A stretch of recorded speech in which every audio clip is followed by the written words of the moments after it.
Our guest today is Vernice Armour. I've known Vernice for, wow, lots of years. Yep, it's been a minute. Yeah, it's been a minute or two. And if you don't know Vernice, you may have seen her on television. She's been on all kinds of TV shows. She's a top professional speaker, one of the most successful in the business in the U.S. And she was the first female African-American combat pilot. Did I get that right? You did. Because I used to say fighter pilot when we first met. You always I was like, you said, no, it's combat pilot. Attack helicopters. Yeah. Airwolf, I'm dating myself. I'm totally dating myself. And she was a police officer, a motorcycle cop in Tennessee, right, way back then. You're a tough chick. You know, I try. Welcome to the show. And a Marine. It's good to see you. That's right, and a Marine, right? Yeah. So we thought we'd have Vernice on. I've been trying to get her for a while, but she's very busy, of course, running her business. And so we're going to talk a little bit about leadership and about what you've been up to. Absolutely. And how our financial educators and advisors can benefit from all your experience and wisdom. So thanks for coming to the show. Buy Bitcoin, that's all I say. I'm kidding. No, no. Exactly. Well, tell us a little bit more about, well, let me ask you this first, just for point of clarification. What's the difference? I always wanted to ask you this, and I just never thought about doing it. I never remembered when I see him. What's the difference between a combat pilot and a fighter pilot? Gotcha. So fighters are actually jets. So F-4s, F-5s, F-18s, but actual jets. Now you can be a Tom Cruise. That's right. Not Tom Cruise, but Top Gun. Right. And you can be a combat fighter pilot, right? But I flew attack helicopters, so they're not fighters. Okay. I didn't know they were helicopters. I didn't know that. What? Okay. Maybe I forgot. I guess I You didn't know there were attack 20 years helicopters? Ago I knew that, no, I didn't know you flew an attack helicopter. Oh, right, because you thought I was a fighter pilot. No, I knew you, because you always corrected me back in the day, combat. Right. So that's why, because it's a helicopter, not it's a jet. not a fighter. That's right. It's like if you called my truck a NASCAR. They're both vehicles. Right. But it's not Formula One. But you're still shooting out of a helicopter. And I still shoot out of my truck, yeah. So no. It's like Ford, Raptor, Velociraptor, 600 horsepower. We're going to cut that out. Right. No shooting out of trucks. We don't want to recommend that for anyone in the audience. No. Disclaimer, do not do that. Wow. No, what makes you want to do it that? has a 20 millimeter Gatling gun on the front, rockets, missiles, hellfire. Yeah. And where was your first combat experience? The battle, actually invading Iraq. My squadron was the first attack helicopter squadron in theater. We were the first ones, boots on the ground, February 12th, 2003. Wow, that had to be terrifying. You know, that wasn't the scary part. Believe it or not, that was the exciting part. Like, you trained for that your whole career. But now people are shooting and you get there. That was the scary part. Yeah. So landing there was like, yeah, let's do it. Yeah, right. And you're flying over, you're like, crap. So my very first mission, we're 300 feet off the ground. There's a layer of black smoke. It's 10, 12 o'clock at night. I can't remember the exact time. But you couldn't see the moon, the stars, or anything because there's a thick layer of black smoke. 300 feet, which means we're in small arms range or rifle, but even a handgun could shoot us down because the oil cooler, believe it or not, is on the underside of the aircraft. Oh. So if that gets shot, oil leaks out, you're down within 2.5 minutes. Wow. So we're far enough away where we're not in contact with home base. We're not in contact with the friendlies that we're looking for yet. There are burning tanks, vehicles, and I was in the lead aircraft, and I remember saying 3, 2, 1, we're in Iraq. And it was silent just like that. You could hear a pin drop. Wow. And I remember feeling my body like mesh back into the armor of my seat, the only armor there was on the aircraft. Because if we got shot down in that moment, as we're flying further and further into enemy territory, not in contact with anyone, no one would know we're shot down. Right. No one would know where we were until, who knows when. Yeah, right. And I could just feel the fear of, I'm not shooting at tires and cardboard anymore. Yeah, right. Somebody is actually trying to take me out of the sky. Right. And you could feel it kind of like starting to explode out. And what brings me back? People always ask, what brings me back from that fear moment? And it sounds so trite sometimes, but the why, the purpose, the mission, the reason I'm there, to save the lives of the Marines and soldiers on the ground, right? So you get back into muscle memory and all the hundreds of hours of training. So you're just focused on that. You're not thinking about the fear because you don't have time to do it, right? Absolutely. Just like the football player in the Super Bowl. They might be a little nervous when they get out there on the field the first time, but then, you're in the huddle, you get out there, you see the hole, you're running through. You're in it. You're in the middle of it. Right? Yeah, So right. fear, bring it back, focus it like a finely tuned laser. burn through steel, burn through the obstacle, if I were to say it in relevant terms for, all the folks here on the battlefield of life. How do you focus that fear, finely tuned laser, and burn right through it? What was the closest moment you had that was the most frightening during the war? I remember that. It was one of our convoys got ambushed. People were everywhere, and we saw these mists of smoke. We were like, what is that? Turns out it was RPGs that were exploding right at our level. You're in the air. We're in the air, Okay. 150, 200 feet off the ground, supporting the troops. Enemies running everywhere. Then all of a sudden, my weapons system starts going crazy. So we immediately go into emergency procedures. We're resetting everything, circuit breakers. Nothing is working. The compass is just going around and around and around. And if your compass is going around, you can't target in on anything because it's going around and around and around, right? And at a certain point, I said, okay, sir, because I was a co-pilot in that moment, how long are we going to stay out here? We're sitting ducks. But we had a couple of missiles left on our aircraft. The other aircraft still had their mission control system. So they used their laser, our missile honed in on their laser and fired the targets. Then we headed back to base. Oh, and I forgot. We were a division of 4, but one of the other helicopters got hit. So they had to fly back with smoke coming out. And, we were wondering, okay, did they make it? Right.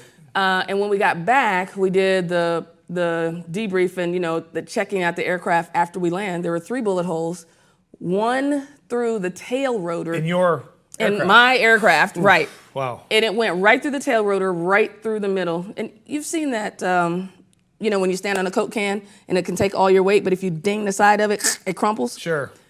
The tail rotor is the same way.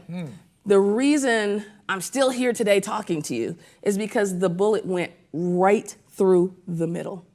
Had it been millimeters to the left or right, we wouldn't be having this conversation right now. And another round had gone through all the wiring of the weapon system. Wow. So no amount of resetting any circuit breakers would have ever worked. Jeez, how long were you there? 8 months the first time, 9 months the second time. Oh, yeah. So you come back and then you have to deploy again. Yeah. Wow. Yeah. Did you want to go back or no? No. Yeah, I'll bet not. You're thinking, it's The nicer first time here. we It's came safe, back, everybody was ready to come back. And that's when Donald Rumsfeld was like, all the troops, everybody's coming home. And, that was September of '03. And we started ramp ups almost as soon as we got back to the States to go back. And on July 4th, I remember half my squadron was already in Iraq at that point, redeployed. We couldn't believe we were back because we had pulled out, so abruptly. And here we were flooding back in again. It's like, okay, what are we doing? What's the mission? So I think for about 30 days, I was flying over all the same terrain again, just remembering the previous deployment. I was like, okay, I can't believe we're back here again. Yeah, right. So, yeah. Wow. And now, at that point, 2 or 3 deployments was a lot. Now you've had people 15, 16, 17 deployments is not uncommon. Jeez, wow. The longest war in American history. What did it teach you about leadership, Vernice, in terms of leading a team and combat situations? Just going to say that it's about the leading the team and communication. So if I were to make it relevant to today's terms, it's flight planning or mission planning was everything, right? Now, as soon as we get out there, the plan immediately changed because the enemy had shifted, the terrain had shifted, the situation shifted, our capabilities shifted, right? But it was the framework, right? Go from where we are to where we want to be, flex it out, get back on course and accomplish the mission anyway. It was the framework. And inside of the plan, we had the communication, the teamwork, the resilience, all of that came together. When we would go out, there were 2 pilots in that aircraft, but all the Marines were on that mission. Because when we got back and we played that videotape, and it's like the guy who put the fuel in my helicopter, or I should say the Marine, man or woman, that put the fuel in the helicopter, that put the missile on the side, that made sure the transmission, and the rotor, and the this, and the... Everybody, just like the pit crew, right? In that NASCAR race, everybody is a part of that mission and the success and bringing, the men and women home. And someone's got to lead that team, right? Someone's got to lead and... Absolutely. Now, we all know every Marine is a leader, right? Right, sure. Who didn't see Saving Private Ryan, right? Like one person drops, the other one takes over, right? Now, that was the Army, by the way. But you know what I'm saying. So Yeah, leadership is huge. And, we hear it all the time in corporate America. Oh, everyone's a leader. It doesn't matter about your title. And it's absolutely true. How are you leading in your team? How are you following in your team? How are you part of that team where when we come to you, you will no crap get it done? Why? Because we're depending on you. Period, end of story. Did you feel the pressure of being the first female African-American combat pilot? What was that like? I mean, did you feel the weight of that with so many people that have sort of paved the way, and now here you are the first one, and now everyone's watching you? What did that feel like? After I got there, yes.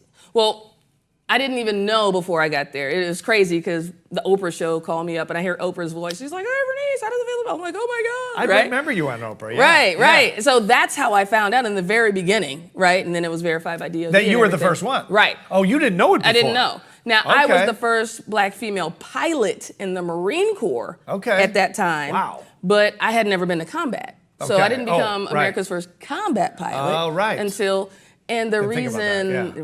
right, because women weren't allowed to be in combat before then. Okay. So that changed, that law changed in 93. Then the first female in the Marine Corps to become a pilot was 95. But the responsibility, I actually had a tremendous failure while I was out in Iraq because training suspended for a little while. Then things slowed down. Remember when Bush was on the carrier and said, the mission is accomplished, and Right. things really boiled back. And our lead tactics instructor said, all right, things have slowed down. Got to get back to training. We're gonna have a tactics test. I'm like, whoa, wait a minute, tactics test? I've been studying and flying combat missions. It's like you never know everything about the aircraft or combat. You should always be studying. True. So I grabbed my tactical manual, safety manual, all these other manuals, because he said armor. I said, well, I'm going up on a combat mission. I'm not even going to be here. He's like, we're taking the test when you get back. So I got all my stuff, piled it in the aircraft, flew up into Iraq for 4 days, came back down after doing what I called studying, right, Yeah. for 4 days. While you're in combat.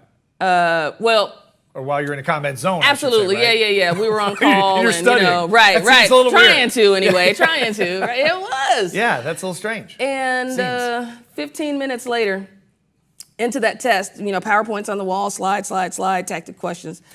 I knew I wasn't doing so hot. It's like trying to close that sale, talking to that account. Yeah. You just think, all at once? this is not going well. Yeah, right. yeah. Had a few We've tests all like had that. that feeling, right? Exactly. And, next day confirmed I had Yeah. bombed.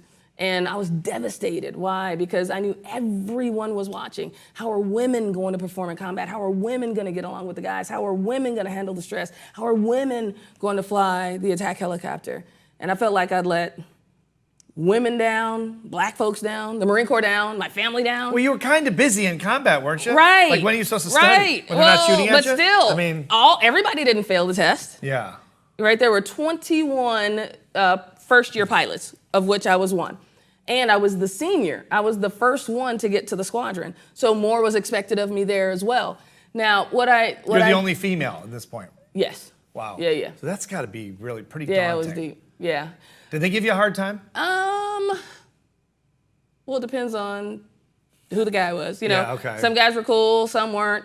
Were they accepting of it, or was it sort of good old boys club? I mean, come on. I mean, of course it's the good old boys club. Yeah, sure. Now, this is what I say when people say, oh, did you suffer from racism, discrimination? And all? Right. It's like everybody has challenges and obstacles. Even the average white guy Right.